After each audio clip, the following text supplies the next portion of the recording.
বাংলাদেশি সেনা সেখানে রীতিমতো গুলি চালাচ্ছেন, সেই ভিডিওটাও দেখাবো, যে ভিডিও কিন্তু বাংলাদেশে চলছে না, বাংলাদেশে ব্যান করা রয়েছে। দেখুন বাংলাদেশের আর্মি কাদেরকে তাক করছেন না, সাধারণ মানুষকে, মানে যাদেরকে প্রোটেক্ট করা উচিত, যাদেরকে আগলে রাখা উচিত, সেটা না করে তারা তাদেরকেই টার্গেট করছেন। ভাবতে পারছেন, যেখানে দাঁড়িয়ে বলা হয় যে সেনারা বর্ডারে পাহারা দেন বলে সাধারণ মানুষ নিশ্চিন্তে রাতে ঘুমান, সেখানে দাঁড়িয়ে বাংলাদেশের আর্মির ছবিটা দেখুন। বাংলাদেশের আর্মি সাধারণ মানুষকেই রীতিমতো নিশানা করছেন।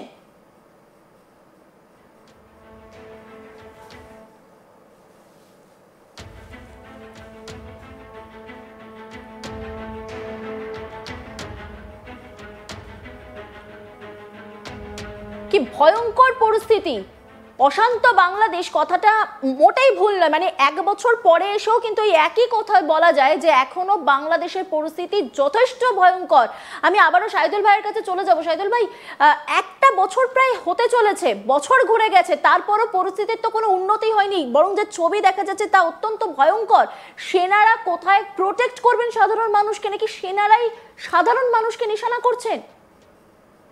দেখুন, এই প্রসঙ্গটি তো প্রথমে বলছিলাম যে বাংলাদেশের সেনাবাহিনী গত 1 বছরে এই অসহায় আওয়ামী লীগের নেতাকর্মী যারা হত্যাকাণ্ডের শিকার হয়েছে, যারা ঘরবাড়ি যাদের লুটপাট করা হয়েছে, যাদের অগ্নিসংযোগ করা হচ্ছে, সেসব মানুষের পাশে তারা দাঁড়ায়নি, প্রতিবাদ করেনি, প্রতিরোধ করেনি এই যারা এই সন্ত্রাসী কার্যক্রম করেছে।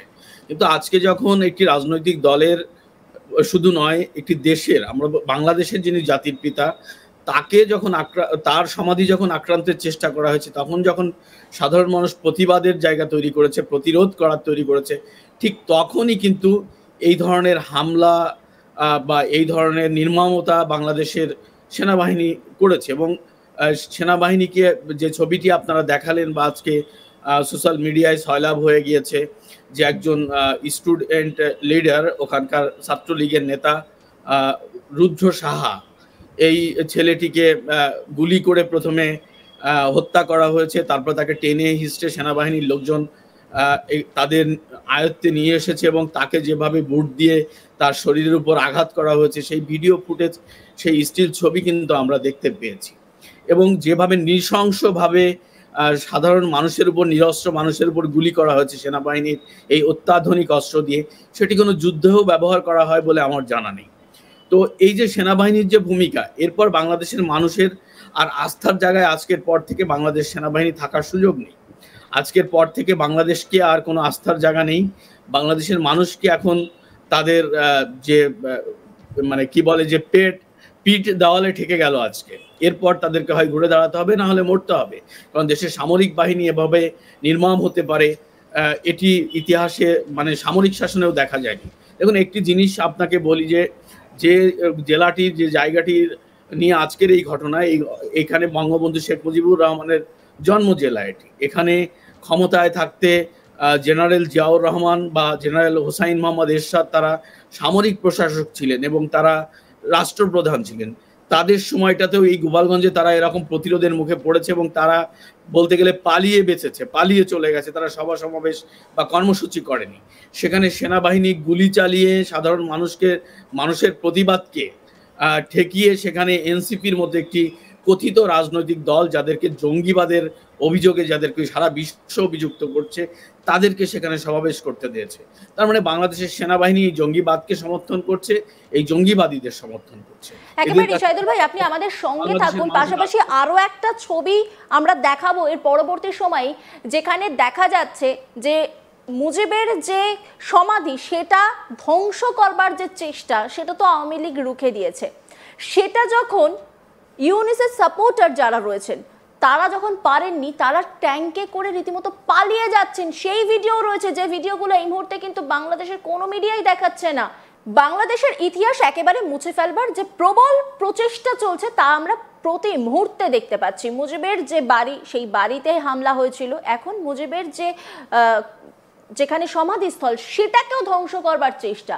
কোথাও গিয়ে আওয়ামী লীগের যারা কর্মী সমর্থক তারা কোথাও একটা আঁচ করতে পেরেছিলেন, তাই তারা সতর্ক ছিলেন, আর তার ফলে যেটা হয়েছিল তারা রীতিমতো প্রোটেস্ট করেন। আর সেখানেই আওয়ামী লীগের কর্মী সমর্থকদের সঙ্গে ইউনূস সাপোর্টার যারা রয়েছেন তারা এবং তার সঙ্গে বাংলাদেশের আর্মির রীতিমতো হাতাহাতি। এর আগে আপনাদেরকে বিভিন্ন ছবি দেখালাম যা দেখলে রীতিমতো ভয় পেতে হচ্ছে। বাংলাদেশের পরিস্থিতি নিয়ে রীতিমতো প্রশ্ন উঠছে, সত্যিই কি সেখানকার সাধারণ মানুষ নিরাপদ? কারণ সেখানকার সাধারণ মানুষকেই তো তাক করা হচ্ছে, গুলি করার চেষ্টা হচ্ছে। সেই ছবি আপনাদের সামনে তুলে ধরেছি। তবে এইবার যে ছবিটা দেখাবো দেখুন, আওয়ামী লীগের কর্মী সমর্থকদের কাছে যখন বাধা পেয়েছেন তারপরে তারা কি করছেন না ট্যাঙ্কারে করে পালিয়ে যাচ্ছেন এবং সেখানকার প্রশাসন সেটাকে সাপোর্ট করছে। সেই ভিডিওটা দেখাই।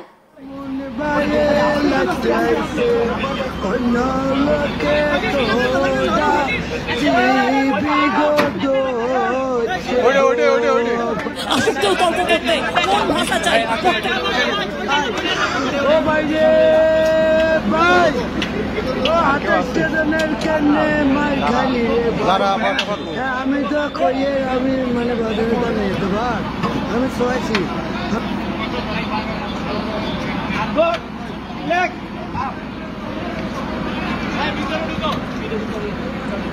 দেখতে পেলেন মুজিবের সমাধি ভাঙতে এসে তারা খেয়েছে, সেনার ট্যাঙ্ক তাদেরকে পালিয়ে যেতে সাহায্য করছে। ভাবতে পারছেন যেখানে দাঁড়িয়ে বলা হচ্ছিল যে বাংলাদেশের পরিস্থিতি স্বাভাবিক করা হবে, সত্যি কি পরিস্থিতি স্বাভাবিক হচ্ছে? আমি আবারও চলে যাব বাংলাদেশের সাংবাদিক শাহিদুল হাসান খোকনের কাছে।